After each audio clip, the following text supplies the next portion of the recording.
Story time audio ബുക്സിലേക്ക് എല്ലാവർക്കും സ്വാഗതം. ജോസി വാഗമറ്റം എഴുതിയ നോവൽ ചാവുകടൽ. ശൗര്യക്കുട്ടിയുടെ ചൂണ്ടയിൽ മീൻ വീണ്ടും വീണ്ടും വന്നു കുത്തി. ജെറമിച്ചായൻ പറഞ്ഞ പോലെ സത്യമുള്ള മീനുകൾ. ജെറമിച്ചായനാണ് അവന് വീണ്ടും ചൂണ്ട തയ്യാറാക്കി കൊടുത്തത്. കണ്ണമ്പറമ്പിലെ സാബുവിൻ്റെ വീടിനടുത്തുള്ള കടവിൽ ചൂണ്ടയിടുന്നില്ലെന്ന് അവൻ മുമ്പേ തീരുമാനിച്ചിരുന്നു. അത് അവരുടെ കടവാണെന്നാണ് അവകാശവാദം. ശൗര്യക്കുട്ടി ഇപ്പോൾ ചൂണ്ടയിടുന്നത് ആരുടെയും കടവിലല്ല. ആരും അവകാശം പറയാനില്ലാത്ത തോട്ടുവക്കിലാണ്. തോടിൻ്റെ ഇരുകരകളിലും മരങ്ങളിലും വലിയ തെങ്ങും പറമ്പുകളാണ്. മഞ്ഞ നിറത്തിലുള്ള ചെളിപ്പാടയും പ്ലാസ്റ്റിക്കും കരിയിലകളും പൊന്തിക്കിടക്കുന്ന കയങ്ങളിലാണ് അവൻ ചൂണ്ടയെറിയുന്നത്. അക്കരെയും ഇക്കരെയും കടവുകളുണ്ടെങ്കിലും അതൊന്നും ശൗര്യക്കുട്ടിക്ക് വേണ്ട. കുറച്ചപ്പുറത്ത് മാറി ഒരു കടവിൽ സ്ത്രീകൾ അലക്കുകയും കുളിക്കുകയും ചെയ്യുന്നുണ്ട്. ശൗര്യക്കുട്ടിയുടെ ചൂണ്ടയിൽ ഊഴം കാത്തുനിന്ന് മീനുകൾ കൊത്തിക്കൊണ്ടിരുന്നു. അങ്ങനെ ചൂണ്ടയിടയിൽ ലയിച്ചിരിക്കെ പിന്നിൽ കാൽപെരുമാറ്റം കേട്ട് ശൗര്യക്കുട്ടി നോക്കിയപ്പോൾ കണ്ണമ്പറമ്പിലെ സാബു. അവൻ നോക്കി നിൽക്കുന്നു. ശൗര്യക്കുട്ടി എഴുന്നേറ്റു. ശൗര്യക്കുട്ടി സ്ഥലം വിടാൻ പോവുകയാണെന്ന് ലക്ഷണം കണ്ടപ്പോഴേ സാബുവിന് മനസ്സിലായി. സാബു വേഗം ശൗര്യയുടെ സമീപത്തേക്ക് വന്നു. ശൗര്യക്കുട്ടി ധൃതി പിടിച്ച് ചൂണ്ട വലിച്ചെടുക്കാൻ ശ്രമിച്ചപ്പോൾ അത് വെള്ളത്തിനടിയിലെ ഏതോ വേരിലുടക്കി. നീ എന്താടാ വെപ്രാളം കാണിക്കുന്നേ? നീ ആ ചൂണ്ടക്കൈ ഇങ്ങത്താ, ഞാൻ വിടിച്ചു തരാം ഉടക്ക്. വേണ്ട. ശൗര്യക്കുട്ടി തല വെട്ടിച്ചു. എടാ, അത് എവിടെയോ ഉടക്കിയിരിക്കുക. ശൗര്യക്കുട്ടി ഇളക്കിയും വെട്ടിച്ചും വലിച്ചു നോക്കി. ചൂണ്ട വരുന്നില്ല. സാബു അവൻ്റെ കയ്യിൽ നിന്ന് ചൂണ്ട പിടിച്ചു വാങ്ങി. ഞാനെടുത്ത് തരാമെന്ന് പറഞ്ഞില്ലേടാ. ചൂണ്ട സാബുവിൻ്റെ കയ്യിലായി. അവൻ തോട്ടുവക്കിലെ മൺതിട്ടയിൽ നിന്ന് ഒരിത്തിരി ഊർന്ന് മരത്തിൻ്റെ വേടിലേക്കിറങ്ങി ചൂണ്ടയുടെ ഉടക്ക് വിടുവിച്ചെടുത്തു. താ. ശൗര്യക്കുട്ടി കൈ നീട്ടി. ഇനി ഇത് നിന്റെ ചൂണ്ടയല്ല.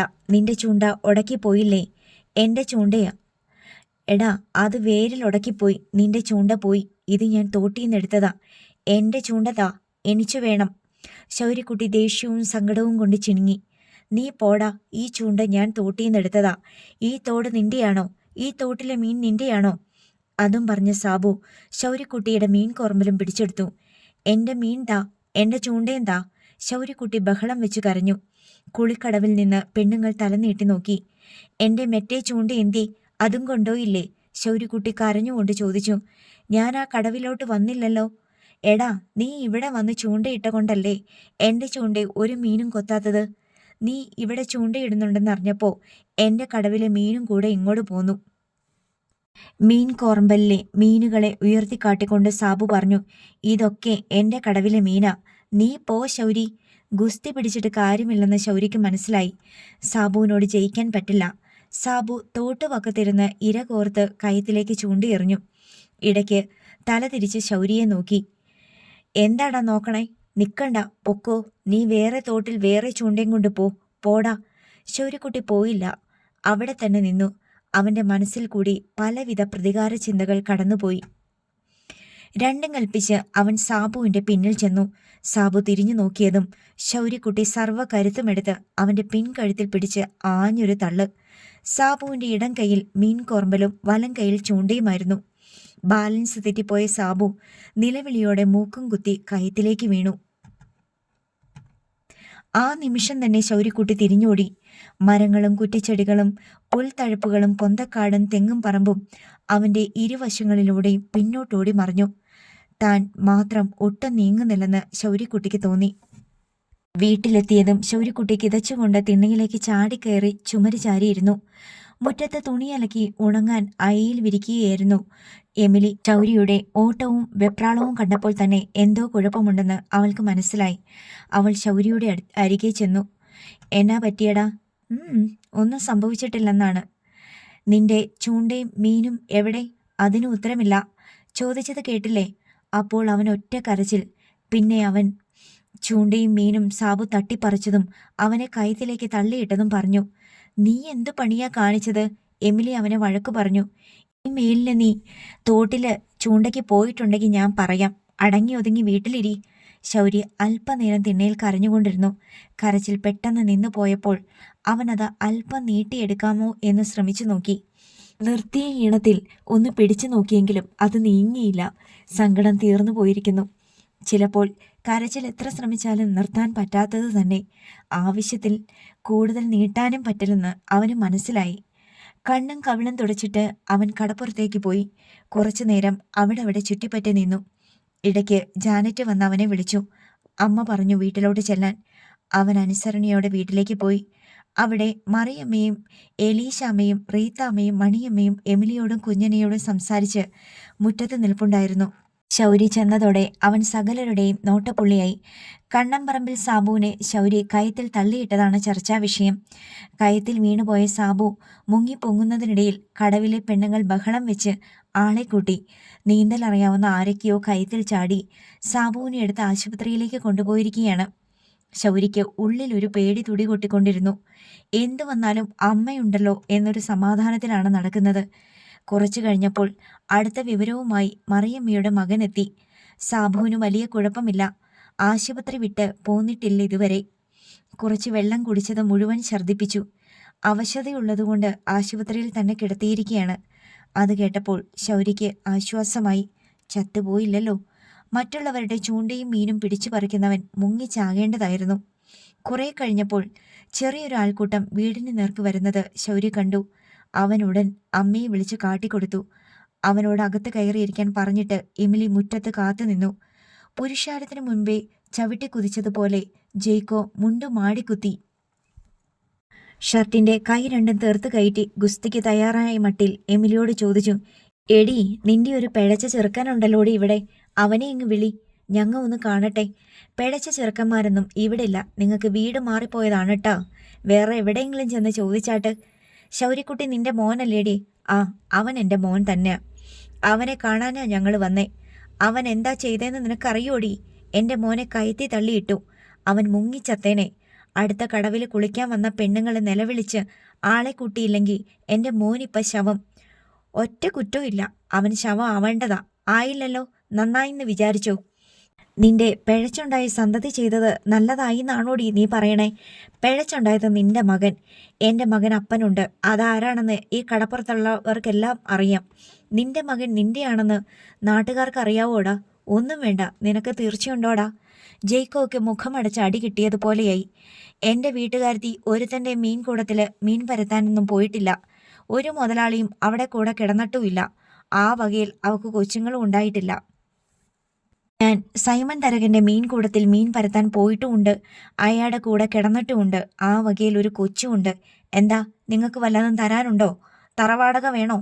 ഒട്ടും കൂസാതെയായിരുന്നു എമിലിയുടെ മറുപടി. അവനെ കാണാനാടി ഞങ്ങൾ വന്നത്. നീ അവനെ ഇങ്ങോട്ട് വിളിച്ചിറക്കടി. അവനെ വിളിച്ചിറക്കിയിട്ട് എന്തിനാ? വല്ലതും പറയാനുണ്ടെങ്കിൽ എൻ്റെ അടുത്ത് പറ. 5 വയസ്സ് തികയാത്ത കൊച്ചിൻ്റെ അടുത്താണോ നീ കുസ്തി പിടിക്കാൻ വരണത്?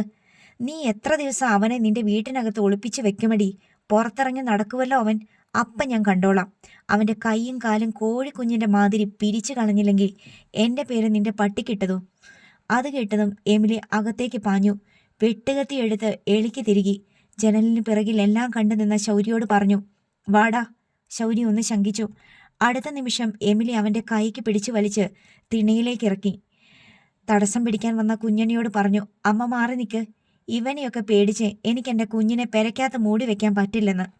എമിലി അവനെ തിണ്ണയിൽ നിന്ന് മുറ്റത്തേക്ക് വലിച്ചിറക്കി. ദാ നിൽക്കണ്. നിങ്ങൾക്ക് എന്തേലും ചെയ്യാൻ പറ്റുന്നെങ്കിൽ ചെയ്യ്. എൻ്റെ കൺമുന്നിൽ വെച്ച് ചെയ്യ്. എമിലി ശൗരിയെ ജെയ്ക്കോയുടെ മുമ്പിലേക്ക് കൊണ്ടു നിർത്തി. ഒരു കാര്യം ഞാൻ പറഞ്ഞേക്കാം. ചോദിച്ചും പറഞ്ഞ തെറ്റ് എവിടാണെന്ന് നോക്കിയിട്ടേ എവൻ്റെ ദേഹത്ത് തൊടാവൂ.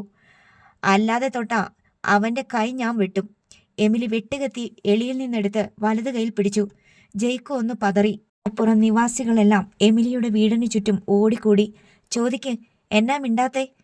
എൻ്റെ അനിയത്തിയുടെ കല്യാണത്തിൻ്റെ അന്ന് എൻ്റെ മോൻ തോട്ടിന്ന് പിടിച്ച മീൻ മുഴുവൻ നിന്റെ മോൻ തട്ടിപ്പറിച്ച് അവൻ്റെ ചൂണ്ടയും പിടിച്ചെടുത്തു. അന്ന് അവൻ കരഞ്ഞോണ്ട് വന്നതിന് ഈ അയലന്തുകാരെല്ലാം സാക്ഷികളാ. ആളുകൾക്കിടയിൽ കൂടി തിക്കി കയറി ജെറമിച്ചാൻ ജെയ്ക്കോയുടെ മുന്നിലേക്ക് വന്നു. നിന്റെ മകന് 10-16 വയസ്സിലേട തെണ്ടി. 5 വയസ്സിൻ്റെ അടുത്തുള്ള ഈ കൊച്ചിൻ്റെ കയ്യിൽ നിന്ന് ചൂണ്ടയും മീനും തട്ടിയെടുത്തിട്ട് അവന് ചവിട്ടി ഓടിച്ചവനല്ലേടാ നിന്റെ മോൻ പട്ടി. അന്ന് അവനെ കൈ കിട്ടിയിരുന്നെങ്കിൽ അവൻ്റെ ചെകിടത്ത് ഞാൻ പൊട്ടിച്ചേനെ. ജേക്കോയും കൂടെ വന്ന അയൽക്കാരും അന്യൂനെ നോക്കി. ഇങ്ങനെയൊരു സംഗതി അവരാരും അറിഞ്ഞിട്ടില്ല. അവൻ്റെ കടവാണെന്നും പറഞ്ഞ് അന്ന് മീനും ചൂണ്ടയും പിടിച്ചു പറിച്ചു. ഇന്ന് ശൗര്യക്കുട്ടി വേറൊരിടത്ത് പോയി ചൂണ്ടയിട്ടപ്പം അവൻ അവിടെയും വന്നു. ശൗര്യക്കുട്ടി ചൂണ്ടയിടുന്നെന്ന് കണ്ടിട്ട് അവൻ്റെ കടവത്തെ മീനെല്ലാം അവിടെ നിന്ന് യാത്ര തിരിച്ച് ശൗര്യക്കുട്ടിയുടെ ചൂണ്ടയ്ക്ക് വന്ന് കുത്തിയെന്ന്. അതുകൊണ്ട് ആ മീനും അവൻ പിടിച്ചു പറിച്ചു ചൂണ്ടയും തട്ടിയെടുത്ത്. എൻ്റെ കൊച്ചിനെ സഹിക്കുവോ? അപ്പോഴത്തെ ദേഷ്യത്തിന് അവൻ പിടിച്ചൊരു തള്ളു തള്ളി. അല്ലാണ്ട് അവനോട് ഗുസ്തി പിടിച്ച് ജയിക്കാനുള്ള ഏക്കം ഉണ്ടോ ഇവന്? എമിലി പറഞ്ഞു. ചൂണ്ടയും മീനും കൈവിട്ട് പോയ ഉടനെ ഒരുത്തനെ കയത്തിൽ തള്ളിയിട്ട് മുക്കിക്കൊല്ലുകയാണോ വേണ്ടത്? എൻ്റെ മകൻ മുങ്ങിച്ചെത്താൻ ഇവൻ സമാധാനം പറയുക. നിങ്ങൾ സമാധാനം പറയുക. ജയിക്കോടെ സ്വര അല്പം താണു. നിങ്ങളുടെ മോന് നീന്താൻ അറിയാത്തത് എൻ്റെ മോൻ്റെ കുറ്റാണോ? എൻ്റെ മോൻ അറിയാവോ നിങ്ങളുടെ മോന് നീന്താൻ അറിയത്തില്ലാന്ന്? അവൻ കൊച്ചാ, 5 വയസ്സ് തികഞ്ഞിട്ടില്ല. എന്നും വെച്ച് 5 വയസ്സുകാരൻ എന്ത് പോക്രിത്തരം കാണിക്കാൻ ലൈസൻസ് ഉണ്ടോ? ജെയ്ക്കോ ഒച്ച പിന്നെയും ഉയർത്തി. ആരാ ആദ്യം പോക്രിത്തരം കാണിച്ചത്? എമിലി കയർത്തു. നിങ്ങളുടെ മോൻ. അവനത് ചെയ്യാൻ കൊള്ളാവോ? നിങ്ങളുടെ മോനെ കാണാനിരിക്കുകയായിരുന്നു ഞാൻ. അവൻ്റെ 2 ചെകിടത്ത് 4 എണ്ണം വീതം പൊട്ടിക്കാൻ. ജെയ്ക്കോ, നിങ്ങളുടെ മോൻ കാണിച്ചത് വല്ലാത്ത ചെറ്റത്തരമാ. ഇവൻ നിങ്ങളുടെ മോനെ കൊല്ലാൻ വേണ്ടി ചെയ്തതല്ല. അപ്പോഴത്തെ ദേഷ്യത്തിന് തള്ളിയിട്ടതല്ലേ? അവൻ അത്രയ്ക്കല്ലേ ഉള്ളൂ വിവരം. കൊച്ചല്ലേ. അവനെ തല്ലാൻ വേണ്ടിയാണോ ജെയ്ക്കോ നീ ഇത്രയാളെ കൂട്ടി വന്നത്? തെരണ്ടി വാസവൻ ചോദിച്ചു. എൻ്റെ മോൻ മുങ്ങിച്ചാവേണ്ടതായിരുന്നു. പെണ്ണുങ്ങളുടെ നിലവിളിച്ച കേട്ടതുകൊണ്ട് ആൾക്കാരോടി രക്ഷപ്പെടുത്തിയതുകൊണ്ട് അവനിപ്പോഴും ജീവനുണ്ട്. ജെയ്ക്കോ ന്യായവാദം നടത്തി. ഒരു കാര്യം ഞാൻ പറയാൻ ജെയ്ക്കോ, നിനക്ക് വള്ളവും വലയും ഉള്ളവനല്ലേ? നീ കടലിപ്പണിക്ക് പോയി മീൻ പിടിക്ക്. ഇത്തിരിയില്ലാത്ത കൊച്ചുങ്ങൾ തോട്ടീന്ന് ചൂണ്ടയിട്ട് പിടിക്കണ മീൻ പിടിച്ചു പറിക്കരുതെന്ന് നിന്റെ മകനോട് പറ. ശൗര്യക്കുട്ടിയോട് കളിക്കല്ലേ. അവൻ ബുദ്ധിയുള്ളവനാ, വീറും വാശിയുള്ളവനാ. അവനിട്ട് ഒരെണ്ണം കൊടുത്താൽ അവൻ 2 എണ്ണം എന്നെങ്കിലും തിരിച്ചു തരും. അത് ഉപകാരമായാലും ശരി, ഉപദ്രവമായാലും ശരി. ജെറമിച്ചായൻ പ്രശ്നപരിഹാരം എന്നോണം പറഞ്ഞു. ശരി, നിങ്ങൾക്ക് പകരം വല്ലതും ചെയ്യണമെങ്കിൽ ശൗര്യക്കുട്ടീനെ പിടിച്ച കൈത്തിലോട്ട് തള്ളിയിട്. അല്ലാതിപ്പം നമ്മൾ എന്തു പറയാനാ?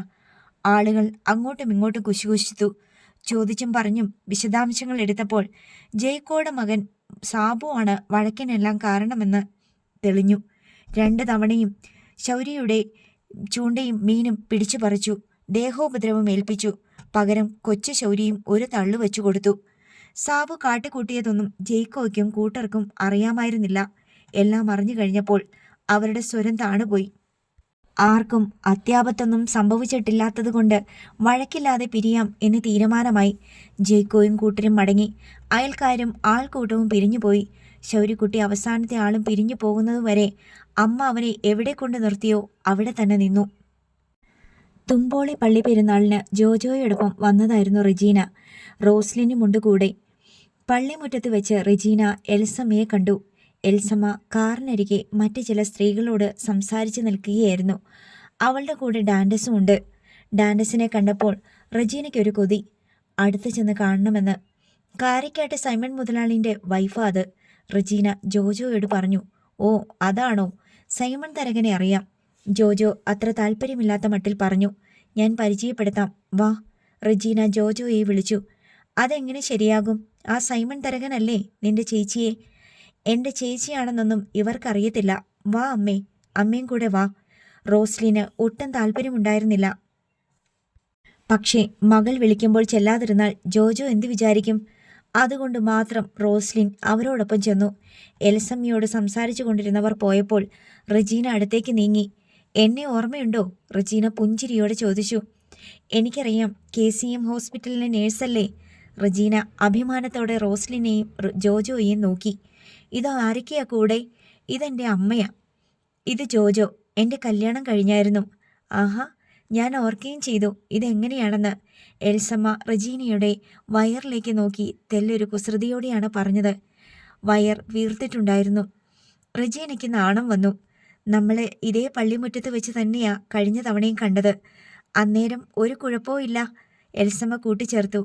അന്നേരം എൻ്റെ കല്യാണം കഴിഞ്ഞില്ലായിരുന്നല്ലോ. റെജീന നാണത്തോടെ പറഞ്ഞു. കല്യാണത്തിന് ഞങ്ങളെ ആരെയും ക്ഷണിച്ചില്ലല്ലോ. എൽസമ്മ പരിഭവിച്ചു. ക്ഷണിച്ചല്ലോ. കാരക്കാട്ട് ബംഗ്ലാവിൽ കൊണ്ടുവന്ന് കുറിയും തന്നിട്ടുണ്ടായിരുന്നു. എൻ്റെ അങ്കിളാ കൊണ്ടു തന്നെ. ആ, ഞാൻ ഓർക്കുന്നില്ല. അവിടെ നിന്നും ആരുടെയെങ്കിലും കല്യാണക്കുറി കിട്ടുമല്ലോ. ചിലപ്പോൾ 3-4 കല്യാണത്തിൻ്റെ വരെ കാണും. എൽസമ്മ പറഞ്ഞത് സത്യമാണെന്ന് റെജീനയ്ക്കറിയാം. അന്ധേരിയിലോ കാട്ടൂരോ ചെല്ലിയിലോ ചെത്തിയിലോ കല്യാണം നടക്കുന്നുണ്ടെങ്കിൽ അത് ക്രിസ്ത്യാനിയുടെ ആയാലും ഹിന്ദുവിൻ്റെ ആയാലും മുസൽമാൻ്റെ ആയാലും കാരക്കാട്ട് ബംഗ്ലാവിൽ ക്ഷണക്കത്ത് കൊടുത്തിരിക്കും. കാരണം തലമുറകളായി കാരക്കാട്ടുകാരായിരുന്നു ആ കടപ്പുറങ്ങളിലെ തരകന്മാർ. കാരക്കാട്ട് കാരണവന്മാർ ഒരു കാലത്ത് നാടുവാഴികളും കൂടിയായിരുന്നു. ബ്രിട്ടീഷ് മേൽക്കോയ്മയുടെ കാലത്ത് അംശം അധികാരികളായിരുന്നു. അവരുടെ അധികാര പരിധിയിൽ വരുന്ന പ്രദേശങ്ങളിലെ തർക്കങ്ങൾക്കും വഴക്കുകൾക്കും ക്രിമിനൽ കുറ്റങ്ങൾക്ക് പോലും വിചാരണയും വിധിയും ശിക്ഷയും നടപ്പാക്കിയിരുന്നത് കാരക്കാട്ട് ബംഗ്ലാവിലായിരുന്നു. അവിടെ പ്രതികളെ അടച്ചിടാനുള്ള തുറുങ്കും അടിക്കാനുള്ള ചാട്ടയും ഇപ്പോഴും സ്മാരകമായി സൂക്ഷിച്ചിട്ടുണ്ട്. കാരക്കാട്ട് അംശം അധികാരി ഒരാളെ കൊന്നാലോ കൊല്ലിച്ചാലോ അതിനെതിരെ ശബ്ദമുയർത്താനോ പ്രതിഷേധിക്കാനോ പോലും ആളില്ലാത്ത കാലമായിരുന്നു അത്. ആ കാരക്കാട്ട് തരകന്മാരെ കടപ്പുറങ്ങളിലും കരകളിലും നടക്കുന്ന എല്ലാ ആഘോഷങ്ങൾക്കും, പ്രത്യേകിച്ച് വിവാഹങ്ങൾക്ക് ചെന്ന് കണ്ട് കുറി നൽകി ക്ഷണിച്ചിരിക്കണം എന്നത് അലിഖിത നിയമമായി നാനാജാതി മതസ്ഥരായ ജനങ്ങൾ ആചരിച്ചു വന്നിരുന്നു. ഇപ്പോഴും അതങ്ങനെ തുടരുന്നു. കാരക്കാട് തരകന്മാർ ഇഷ്ടക്കാരുടെ എല്ലാം കല്യാണങ്ങൾക്ക് മുഖ്യ അതിഥിയായി ചെന്നിരിക്കും. തൻ്റെ പ്രാമാണ്യവും പൊങ്ങച്ചവും അധികാരഗർവും ആഡംബരവും പ്രദർശിപ്പിച്ച് മടങ്ങിപ്പോരും. പട്ടിണിപ്പാവങ്ങളുടെയും അനിഷ്ടമുള്ളവരുടെയും കല്യാണങ്ങൾക്ക് പോകാറുമില്ല.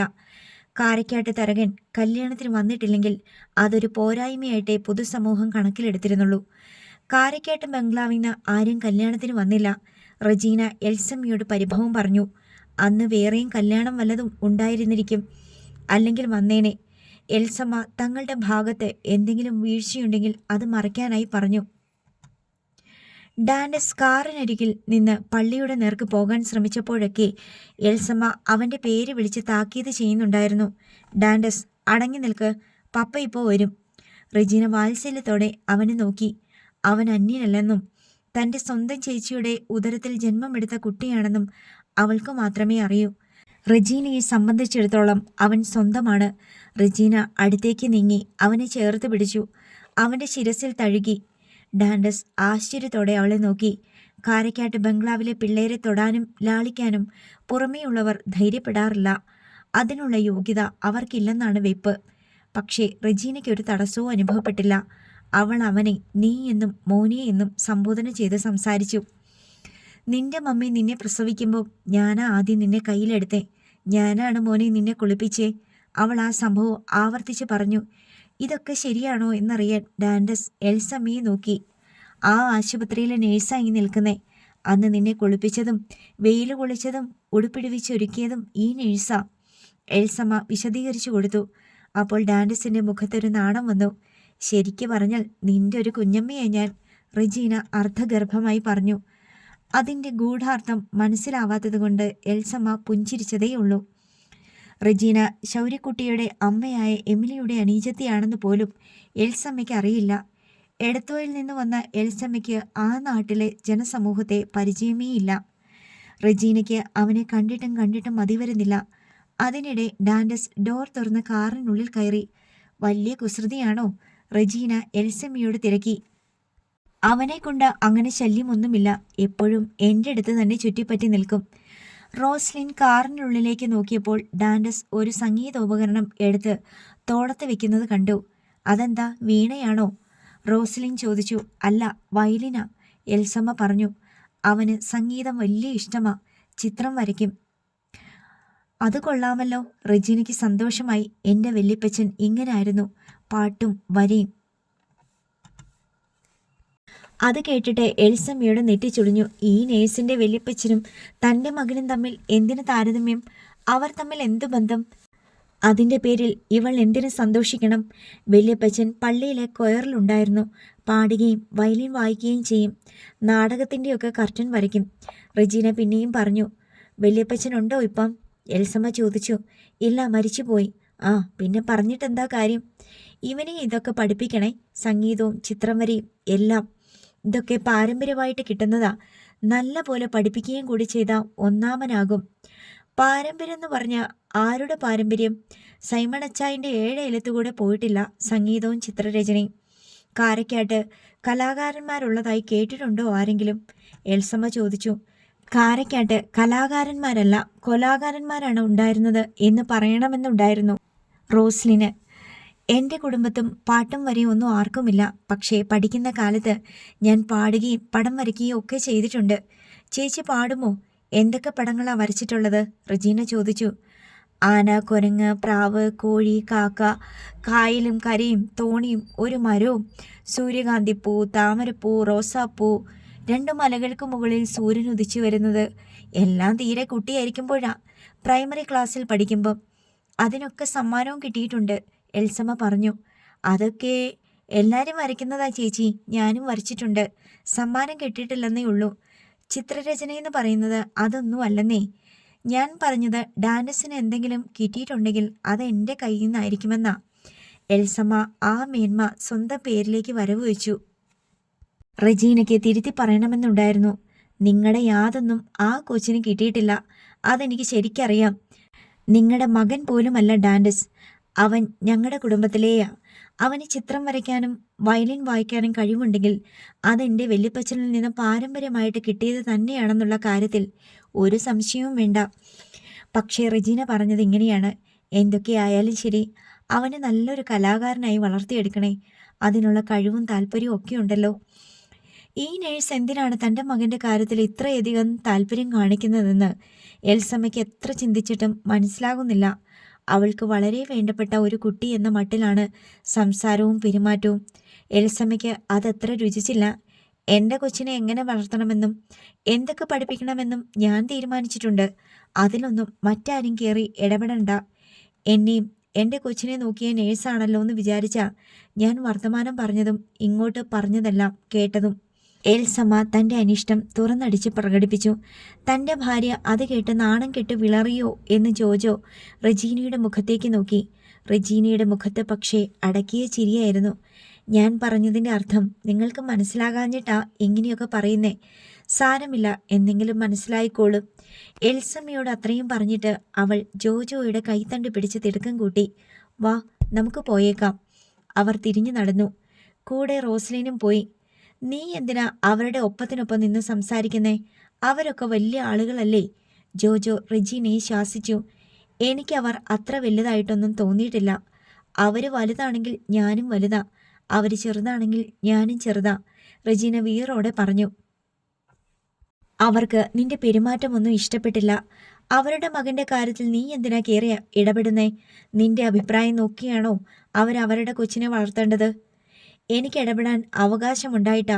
അഭിപ്രായം പറയാനും ആ കൊച്ചിൻ്റെ കാര്യത്തിൽ തീരുമാനമെടുക്കാനും എനിക്ക് വേണ്ടി വന്ന അവകാശമുണ്ട്, റെജീന തർക്കിച്ചു. എന്തവകാശമിടി? ചുമ്മാ പൊട്ടത്തരം പറയില്ലേ. ലേബർ റൂമിൽ വെച്ച് നീ അവരുടെ പ്രസവം എടുത്തെന്ന് കരുതി നീ അവരുടെ ബന്ധുവൊന്നും ആയില്ലല്ലോ. ബന്ധുവായി. അവരുടെ വിചാരം ഞാൻ അവരുടെ ആരുമല്ലെന്നാ. ഒരു ദിവസം അവർ മനസ്സിലാക്കും ഞാൻ ആരാണെന്ന്. ഇവക്കെന്താ തലയ്ക്ക് വട്ടാണോ അമ്മച്ചി? ജോജോയ്ക്ക് ദേഷ്യം വരുന്നുണ്ടായിരുന്നു. ഇവിടെ ചില നേരത്ത് ഇങ്ങനെയാ, അന്തവും കുന്തവും ഇല്ലാതെ വർത്തമാനം പറയും. അവസാനം അവരുടെ വായിലിരിക്കുന്ന വർത്തമാനം കേൾക്കേണ്ടി വന്നില്ലേ? എന്നിട്ടും ഒരു നാണവും ഇല്ല. റോസ്ലിൻ മകളെ കുറ്റപ്പെടുത്തി. നാണമില്ലാത്തത് അവക്ക. അവളെ ഞാൻ പണ്ടേ നാണം കെടുത്തി വച്ചിരിക്കുന്നതാ. ജീവിതകാലം മുഴുവൻ അവൾ ആ നാണക്കേട് അനുഭവിക്കും. അവക്കറിയത്തില്ല അവൾ ആരാണെന്നും ഞാൻ ആരാണെന്നും. നീ പോടി അവിടുന്ന്. ചുമ്മാ വെളുവളാന്ന് വായി തോന്നിയതൊക്കെ പറയുന്നു. റോസ്ലിനും ദേഷ്യമായി. അല്ല അമ്മ പറ, ആ കൊച്ചിനെ കണ്ട ആരെ പോലെ ഇരിക്കുന്നു? ആരെ പോലെ ഇരിക്കുന്നടി? അമ്മയൊന്ന് ചിന്തിച്ചു നോക്കിക്കേ. ആ സ്ത്രീയെ പോലെയാണോ? അല്ലേ അല്ല. ആ സൈമൺ മുതലാളിയെ പോലെയാണോ? അതൊന്നും അല്ല, റോസ്ലിൻ സമ്മതിച്ചു. സൈമൺ മുതലാളിക്ക് ഈ കൊച്ചിൻ്റെ 4-1 നിറമില്ല. അയാൾ ഇത്തിരി ഇരുണ്ടിട്ടല്ലേ, തടിമാടൻ. ഈ കൊച്ചിനെ കണ്ട ഒരു സായിപ്പ് കുഞ്ഞാണെന്നേ തോന്നൂ. അമ്മച്ചിയുടെ അപ്പൻ നല്ല സുന്ദരനല്ലായിരുന്നോ അമ്മേ? എൻ്റെ വല്യപ്പൻ നല്ല പോലെ വെളുത്ത് തൊടുത്ത 6 അടി പൊക്കവും അല്ലേ? അത് ശരിയാ. റോസ്ലിന് തൻ്റെ അപ്പച്ചനെ പറ്റി വലിയ മതിപ്പാണ്. വല്യപ്പൻ്റെ ഒരു ഷേപ്പില്ലേ ആ കൊച്ചിന്? ഒന്ന് ഓർത്തു നോക്കിക്കേ. മാത്രമല്ല ആ പാട്ടും ചിത്രം വരയ്ക്കലും. നീ എന്താടി പൊട്ടി പറഞ്ഞുകൊണ്ട് വരുന്നേ? നിന്റെ വല്യപ്പച്ചൻ്റെ ഷേപ്പും പാരമ്പര്യ ഗുണവും എങ്ങനെ കാരക്കാട്ട് ബംഗ്ലാവിലെ കൊച്ചിന് കിട്ടും? ജോജോ അവളോട് ദേഷ്യപ്പെട്ടു. താൻ പറഞ്ഞ് അതിരി വിട്ടുപോയെന്നും റെജീനയ്ക്ക് മനസ്സിലായി. ഞാനൊരു സാമ്യം പറഞ്ഞെന്നേ ഉള്ളൂ. വല്യപ്പച്ചന് ഒരു തരകനല്ലായിരുന്നോ ചെറുപ്പകാലത്ത്? ഈ കാരക്കാട്ടുകാരുമായി എന്തെങ്കിലും ബന്ധം കാണുമായിരിക്കും. എല്ലാവരും ഒരേ നാട്ടുകാരല്ലേ? അങ്ങനെയൊക്കെ പറഞ്ഞ് റെജീന തലയൂരി. ആ കൊച്ചിനെ കാണാൻ നല്ല ഭംഗിയാ. ആ സ്ത്രീ പ്രസവിച്ച കൊച്ചാണെന്ന് തോന്നുകയേയില്ല. നമ്മുടെ എമിലിയുടെ നല്ല കാലത്തെ ഒരു നിറവും പ്രകൃതവും ഒക്കെയാ, റോസ്ലിൻ പറഞ്ഞു. അമ്മച്ചിയും ഇവള് പറയുന്നത് കേട്ട് പൊട്ടത്തരം പറയാൻ തുടങ്ങിയോ? ജോജോ പരിഹസിച്ചു. ശരിയാണല്ലോ എന്ന് വിചാരിച്ച് റോസ്ലിൻ പിന്നെ ഒന്നും പറഞ്ഞതേയില്ല. ശൗര്യക്കുട്ടി വിശ്വാസം വരാതെ മുഖക്കണ്ണാടി എടുത്ത് വീണ്ടും വീണ്ടും നോക്കി. ഒരു പല്ല് കാണാനില്ല. കണ്ണിന്റെ കുഴപ്പമാണോ? പല്ലിന്റെ നിറം മാറിപ്പോയതാണോ? പല്ലിരുന്ന ഭാഗത്ത് ശൗര്യക്കുട്ടി ചൂണ്ടിവിരൽ കൊണ്ട് തൊടാൻ ശ്രമിച്ചു. വിരൽ ഒരിടത്തും തടയുന്നില്ല. പല്ലിരുന്ന സ്ഥാനത്ത് ശൂന്യത. ശൗര്യക്കുട്ടിക്ക് വന്ന സങ്കടം ചില്ലറയല്ല. ഇനി എവിടെ ചെന്നാ പല്ല് തപ്പിയെടുക്കും? കുഞ്ഞന് അവരുടെ മേൽത്താടിയിലെ വെപ്പുപല്ല് തെരഞ്ഞു നടക്കുന്നത് ശൗര്യക്കുട്ടി പലപ്പോഴും കണ്ടിട്ടുണ്ട്. അത് ഗ്ലാസ്സിലോ പ്ലാസ്റ്റിക് ജാറിലോ ഇട്ട് വെക്കുകയാണ് പതിവ്. കുഞ്ഞനയ്ക്ക് തോന്നുമ്പോൾ എടുക്കുകയും തോന്നുമ്പോൾ വയ്ക്കുകയും ചെയ്യാവുന്ന പല്ലുകളായിരുന്നു അവ. ശൗര്യക്കുട്ടി ഇതുവരെ ഒരു ഗ്ലാസ്സിലും പല്ലെടുത്ത് വെച്ചിട്ടില്ല. എന്നിട്ടും അവൻ കുഞ്ഞിനിയുടെ ഗ്ലാസ്സിലും ജാറിലും ചെന്ന് നോക്കി. വെല്ലുമ്മച്ചിക്ക് മാറിപ്പോയതാണോ? സ്വന്തം പല്ല് കാണാഞ്ഞിട്ട് തൻ്റെ പല്ലെടുത്ത് വെച്ചോ? അവൻ വീണ്ടും കണ്ണാടിയെടുത്ത് അതിനെ പല്ലെളിച്ചു കാട്ടി. അപ്പോഴത്തെ വൈകൃതം കണ്ടിട്ട് അവന് കരച്ചിൽ വന്നു. അവൻ നിറകണ്ണുകളോടെ എമിലിയുടെ മുമ്പിൽ ചെന്നു. എന്നാ പറ്റി ശൗര്യക്കുട്ടാ? എമിലി വാത്സല്യത്തോടെ ചോദിച്ചു. എൻ്റെ പല്ല് കാണാനില്ല. അവൻ്റെ തൊണ്ടയിടറി. ഏഹേ, നോക്കട്ടെ, കാണിച്ചേ.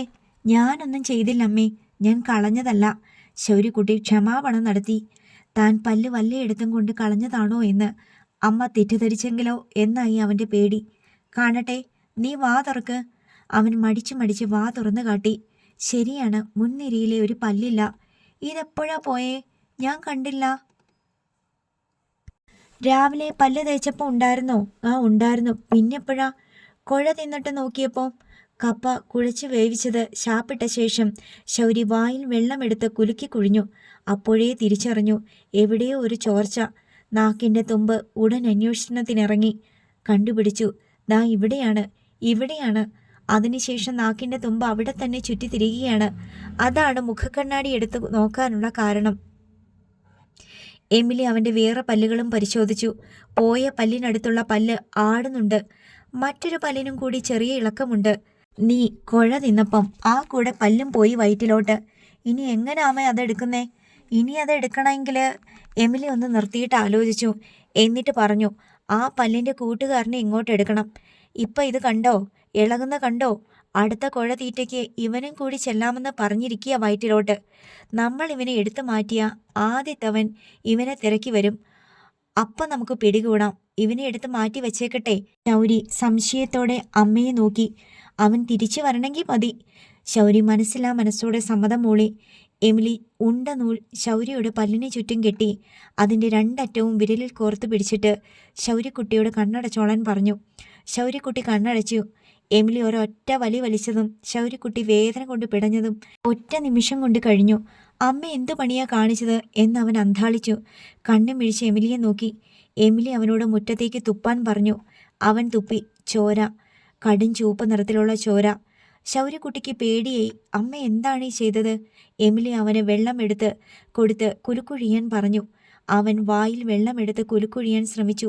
സാധിക്കുന്നില്ല. വൻപിച്ച ചോർച്ച. ചുണ്ടുകൾക്കിടയിലൂടെ വെള്ളം ചോർന്നു പോകുന്നു. മുൻപ് കുലുക്കുഴിയുമ്പോൾ ഒരു ആർച്ച് ഡാം പോലെ ബലവത്തായിരുന്നു അവൻ്റെ വായ്ക്കുൾവശം. ചോർച്ചയുടെ കാരണം നാക്കിൻ തുമ്പ് കണ്ടുപിടിച്ചു കഴിഞ്ഞിരിക്കുന്നു. അതവിടെ കാവൽ നിൽക്കുകയാണ്. എമിലി അവൻ്റെ മുഖം കഴുകി തുടച്ചു.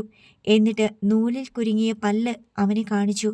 ദാ, അവനിവിടെയുണ്ട്. ശൗര്യക്കുട്ടി മനസ്സമാധാനത്തോടെ ആ പല്ല് കൈവള്ളിയിൽ എടുത്തു വെച്ച് നോക്കി.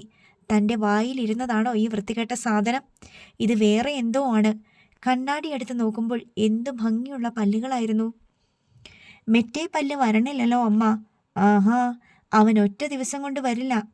ഇവൻ ചെല്ലുന്നുണ്ടോന്ന് നോക്കി നോക്കിയിരിക്കും. ഓരോ ദിവസവും വയറ്റിൽ കിടന്ന് വിളിക്കും, വാടാ വാടാന്ന്. അങ്ങനെ കുറേ ദിവസം കഴിയുമ്പോൾ അവൻ പതുക്കെ പതുക്കെ പതുങ്ങി കയറി വന്ന് പോയ സ്ഥാനത്ത് തന്നെ ഇരിക്കും. ശൗര്യക്കുട്ടി മുഖക്കണ്ണാടി എടുത്ത് പല്ലെളിച്ചു നോക്കി. ഇപ്പോൾ ഒരു വലിയ വിടവ്. ഇനി എങ്ങനെ ചിരിക്കും? എങ്ങനെ സംസാരിക്കും? എങ്ങനെ മനുഷ്യൻ്റെ മുഖത്ത് നോക്കും? പെട്ടെന്ന് വന്നാൽ മതിയായിരുന്നു, ശൗര്യക്കുട്ടി അമ്മയോട് പറഞ്ഞു. അപ്പോൾ അവൻ ഞെട്ടിക്കുന്ന ഒരു സത്യം കൂടി തിരിച്ചറിഞ്ഞു. സംസാരിക്കുമ്പോൾ ആ വിടവിൽ കൂടി കാറ്റ് ചോരുന്നുണ്ട്. തന്മൂലം അക്ഷരങ്ങൾ ഉരുത്തിരിയാൻ ഇന്ന് വരെയില്ലാത്തൊരു വിഷമം. കുഞ്ഞന്നയോടൊപ്പം കടപ്പുറത്തെ ചായക്കടയിലേക്ക് കഴുകിയ പ്ലേറ്റുകളും ഗ്ലാസുകളുമായി പോയ ജാനറ്റിനും ഡെന്നിച്ചനും തിരിച്ചു വന്നു. എപ്പോഴോ ശൗര്യക്കുട്ടിക്ക് ഡെന്നിച്ചനുമായി തൻ്റെ ഇഷ്ടവിനോദമായ ഗുസ്തിപിടുത്തം നടത്തേണ്ടി വന്നപ്പോൾ കുട്ടൻ പൊട്ടി. ഡെന്നിച്ചൻ അവൻ്റെ പല്ലുപോയ വിടവ് നോക്കി ഒരു നിമിഷം അന്തം വിട്ടു നിന്നു. അമളി മനസ്സിലായ ശൗര്യക്കുട്ടി വായടച്ചു. ഒന്ന് കാണിച്ചേടാ, വാ തുറക്ക്. ഇല്ല. ശൗര്യക്കുട്ടി വായി തുറന്നില്ലെന്ന് മാത്രമല്ല കൈപ്പത്തി കൊണ്ട് മറച്ചു പിടിക്കുകയും ചെയ്തു. ജാനി ചേച്ചിയെ, ദേ ഒരപ്പൂപ്പൻ, പല്ലില്ലാത്ത അപ്പൂപ്പൻ. ഡെന്നിച്ചൻ ആർത്ത് വിളിച്ചു. ജാനറ്റ് ഓടി വന്നു. ദേ, ഇവൻ്റെ വായി പല്ലില്ല. ഒന്ന് കാണിച്ചാടാ ശൗര്യക്കുട്ടി. ശൗര്യക്കുട്ടി ദേഷ്യത്തിൽ രണ്ടുപേരെയും നോക്കി. പിന്നെ ഇറങ്ങി ഒറ്റ നടത്ത. ഇനിമേൽ ശൗര്യക്കുട്ടി ആരോടും ചിരിക്കുന്നതല്ല, ആരോടും മിണ്ടുന്നതല്ല, എല്ലാം നിർത്തി. അവൻ കടപ്പുറത്തേക്ക് നടന്നു. ഇനി ജെറമി ചായൻ മാത്രമേ ഉള്ളൂ അവനൊരാശ്രയം. പിന്നെ ഒന്നും മിണ്ടാത്ത, എന്നാൽ എല്ലാം പറയുന്ന കടലും. അടുത്ത ഭാഗം നാളെ.